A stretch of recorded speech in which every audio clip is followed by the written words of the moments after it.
Okay, so the recent sequence of events that happened in Berserk, him being sealed in a stupa is, it's getting very interesting, okay? So I know my last two videos I was like, what the hell is happening right here? Again, not trying to criticize the writers who had taken over his story, because as you all know, Miura has passed away. But now things are starting to make a little bit more sense as to what could be happening. And in this video, I'm going to dive deep into what has happened. Guts has been sealed, and what this stupor represents and what it could lead to. Finally, this is what I was hoping for. Is like, I feel like the writers watched my last two videos and were like, hey, you know what? We need to kind of get this story going, because honestly, as I said in the previous videos, and you can check them out here, right? The way the story was flowing was not, you know, per what we read in Berserk usually, right? Usually there's an explanation as to what's going on. Usually Guts as a character is very strong-willed and willing to go beyond his limitations to either save the world, save everything, right?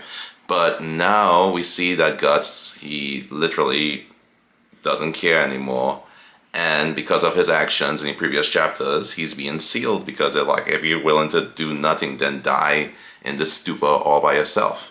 But this is very significant for Guts, and here's why. Guts being sealed in stupor is huge, because in the real world tradition, a stupor is both a tomb symbolizing death and a cosmic axis symbolizing enlightenment or rebirth. Guts being sealed within one, voluntary or not, signifies a psychological death.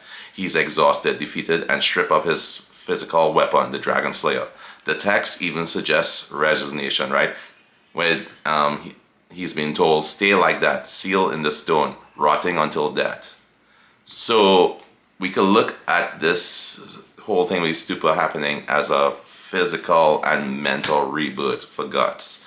As we can see, and you know, when you think about it, Guts has been through a lot, right? And everything he's done, even though he's grown as a character and he's evolved in terms of his fighting ability and his prowess and stuff, and the gaining of friends and, you know, allies, he still reached his mortal peak.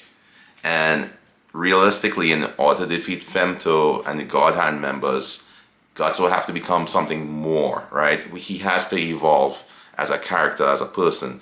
So we look at Guts as inner demon, the demon dog, as one entity, and then we look at Guts as Guts, right? He's the protagonist. He's the guy who's fighting against his inner demons as well, trying to fight the external demons that surround him.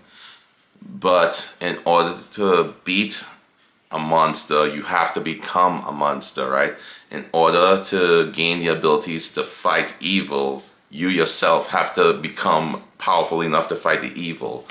And Guts is still mortal, and it's really cool that he's able to stand up to the apostles and everything as he has been, right, in his mortal flesh. But we know he has to become something more than that, and the Berserker armor can only take him so far. So the possibility of him not only figuring out everything he's going through and his feelings, but actually fusing possibly with his inner beast could give him the edge he needs to then truly access the inner workings of his own Berserker armor. Because we know that the armor brings out what is in the person's own odd or their own inner spiritual essence, right?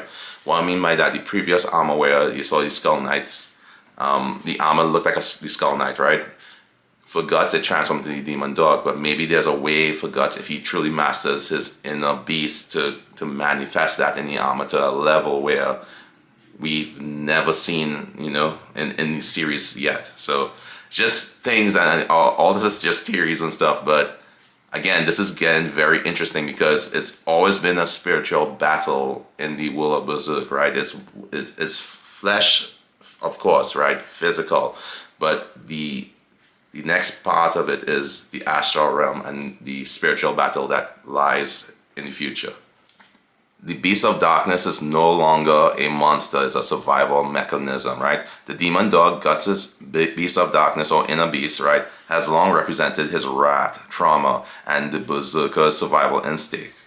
For years, Guts fought to resist becoming the beast. Now he's lost everything. He lost his sword, he lost Casca, and he lost hope, right? This leaves a narrative opening for the beast to become part that keeps Guts alive, right? The inner part, right? But instead of domination, fusion may finally be the answer. So again, not trying to beat a dead horse, but the inner beast wants Guts' survival. And yes, of course, it's very turbulent and stuff. It has many different panels and stuff showing it harming Casca or saying to forgo his friends and everything.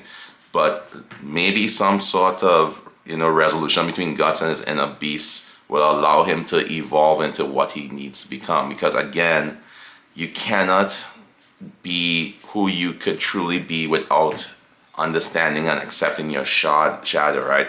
Every one of us, and I'm this real world stuff now, every one of us has a dark side that nobody else knows about us, right?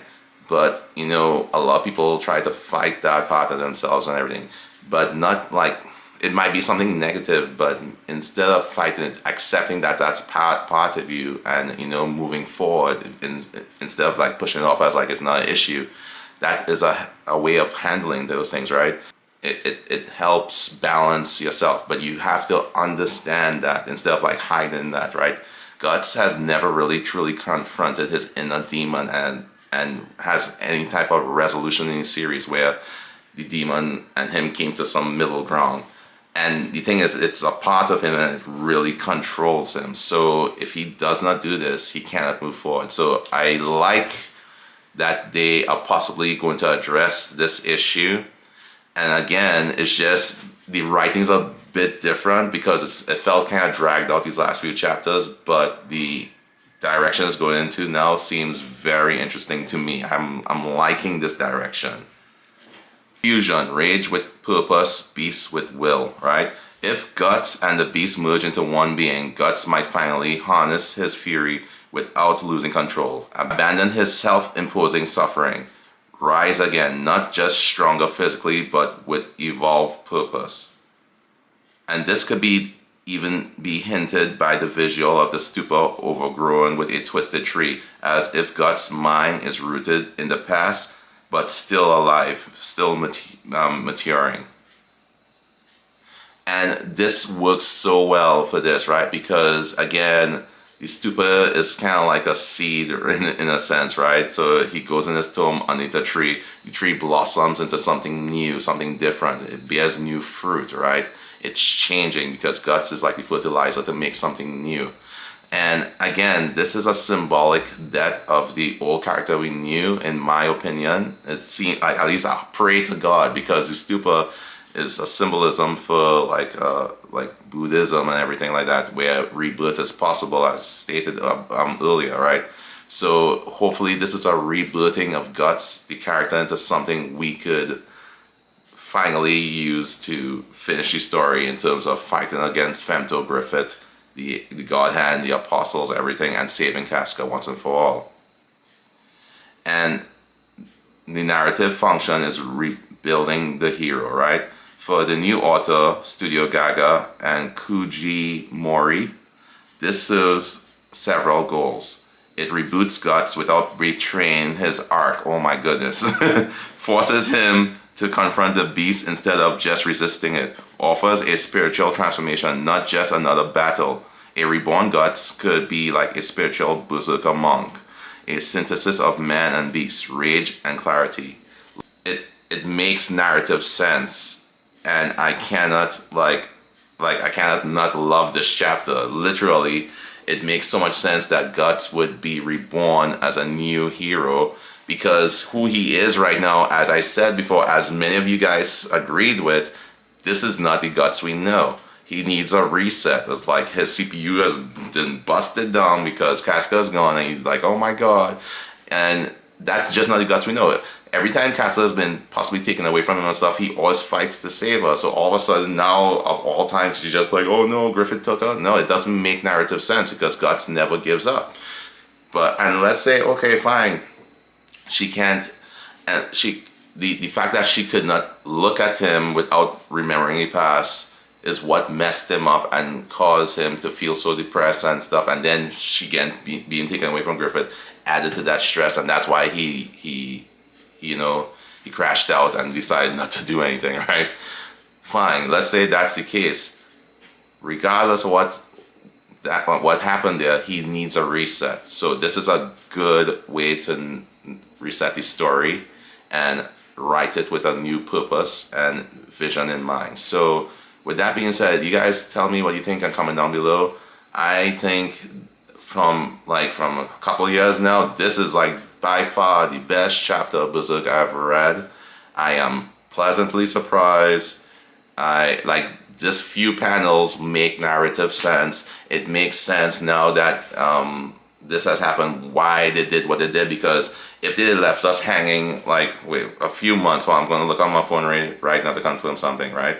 If we were left hanging on chapter 381 for several months, it would not make narrative sense. But with 382, it gives us a new vision, a new perspective on what could happen. Now we have new possibilities. Now Guts emerging from this cocoon, hopefully he figure out everything that's happening with him. It changes him for the better, and we can move forward with the story. I feel like we were just trapped in this negative zone for so long. And yes, Berserk is dark and it's supposed to be gritty and dark and stuff, but you don't want a protagonist that stood for fighting against evil, for fighting against the man, going against the grain, to also be depressed and weak. That's not how he was, and this is what I've been saying, and seems like the author realized that too, and now he's pivoting to recreate the character how he should be. Hopefully it's something we could all relate to. Hopefully it's something we all see coming, which is the inner beast and Guts becoming one entity. And yeah, I hope he comes out and rips and slashes and destroys everything, including Griffith. Not his friends, but I hope he comes out with a purpose to destroy Griffith, and he gains further access to his inner beast, which allows him to fight beyond human levels. So again, my name is The Shadow. You guys tell me what you think and comment down below. I really want to hear your thoughts on this one, chapter 382. What do you think? All right.